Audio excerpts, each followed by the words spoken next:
আমাদের সবার না মাথা খারাপ হয়ে গেছে। মাথা আমাদের না তোমার খারাপ হয়ে গেছে কুসুম।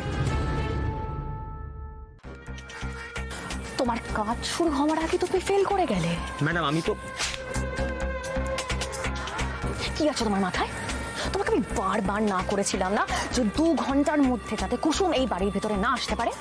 সেটাও করতে পারোনি তুমি। ম্যাডাম আমি তো চেষ্টা করে কথা বলবে না তুমি, ইউজলেস। এখানে কি করছো দেবলিনা?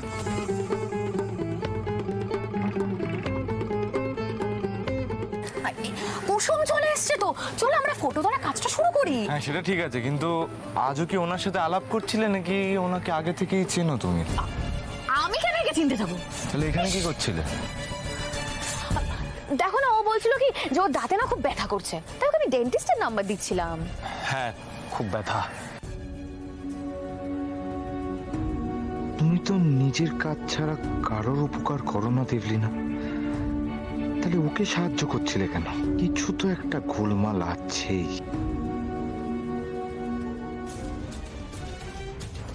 এভাবে এখানে হাঁ করে মুখের দিকে তাকিয়ে দাঁড়িয়ে আছো কেন? যাও, মেক শিওর কুসুম যেন ঘরের বাইরে না বেরোতে পারে। আচ্ছা ম্যাডাম। ডিসকাস্টিং লোকজন যত সব। দরজা খুলবি না তো? আমি কিন্তু দরজা ভেঙে ফেলবো বলছি। বাবা, অনেক টাকা লাগবে ঠিক করতে। টাকা খুলে দে না।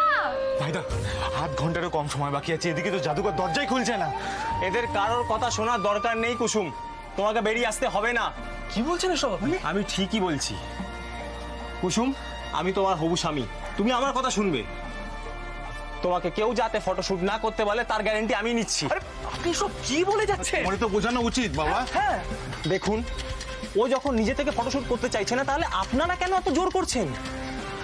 আপনারা বড় লোক, আমরা গরিব মানুষ, আমাদের জন্য না এসব একদম সহজ ব্যাপার নয়। প্লিজ আমার হবু স্ত্রীকে আর জোর করবেন না প্লিজ। এই তো অজয় একদম ঠিক চাল চলেছে। তুমি এদিকে এসো। কুসুম, কুসুম তুমি বাইরে বেরিয়ে এসো, নাহলে কিন্তু আমি দরজা ভাঙতে বাধ্য হব। ভগবান আদেশ দিলেও আজ আমি দরজা খুলবো না।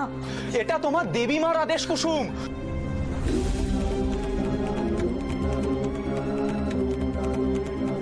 কুসুম, মা নিজে অনুমতি দিয়েছেন তোমাকে তার শাড়ি গয়না পরার জন্য।